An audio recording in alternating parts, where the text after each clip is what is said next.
The fourth death of Killer Orange Cat. I've had these weird things happening to me lately. I think they're dreams, but I'm not sure. It's like I die, and suddenly I'm not dead.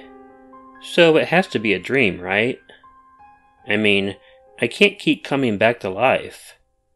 So either it's a dream, or I'm Kenny from South Park. Anyway, I died again. It was just the strangest one of all. I was hitchhiking in the middle of the night. My car had broken down in the middle of nowhere, on a mountain. I felt like I was living one of these stories on my channel. But oh well. It was dark, and the road I was on was winding through the hills. For the longest time, no cars came along. But finally, I saw two really bright lights coming down the lonely road. A huge semi-truck pulled up and over by me. It took my eyes a few moments to adjust to the light, but I realized I had a ride. I cautiously got up into the cab. The driver didn't acknowledge me as I got into the cab and cheerfully said, "Hi." My many attempts to start a conversation did nothing, and eventually I just stopped trying to talk to her. Then, after a long, awkward silence, she started talking in the scariest voice. "It was a night just like this, 20 years ago on this very day." Ah, crap, I thought to myself. I think I know where this is going. She continued. "A terrible fog covered the mountainside. You shouldn't ever drive a truck up the mountainside in the fog."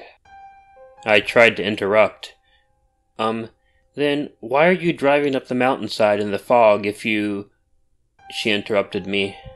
"Worst accident anyone has ever seen," she continued. "Of course, I saw it from the inside." She then hit the gas hard, and the semi zoomed forward.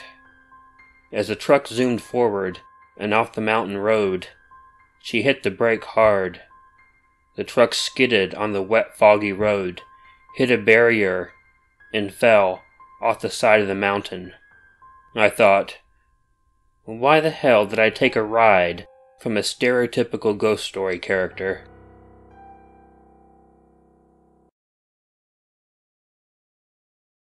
I was driving my semi-truck on a foggy night through the mountains. It had been a long haul, and I needed to pick me up on this dreary night, so I was blasting Katy Perry and singing along. I was belting out about fireworks when I thought I saw someone walking along the side of the road. It was an odd place to be hitchhiking, out in the mountains. I felt bad for them and decided to help them, but I also thought it was the perfect setting to mess with someone. I shut off the music as I pulled over to pick him up. I decided to pretend to be a ghost that had died in a wreck just to scare him. The foggy night just seemed so perfect for it. He opened the door and cautiously got into the cab. He smiled and said hello, but I just stared ahead, saying nothing, as I pulled back onto the road. He tried to strike up a conversation, and it was all I could do not to laugh as I stared ahead, trying to creep him out. Then, in the deepest, spookiest voice I could muster, I began. "It was a night just like this, 20 years ago this very day."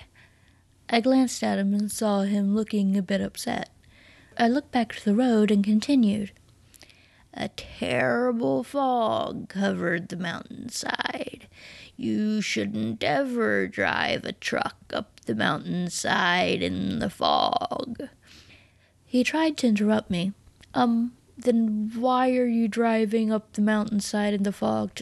But I didn't give him a chance to finish. "Worst accident anyone has ever seen," I continued. Then I decided to hit the gas and scare him a little more, before letting him in on the joke. "Of course, I saw it from the inside," I growled as I hit the gas and zoomed forward.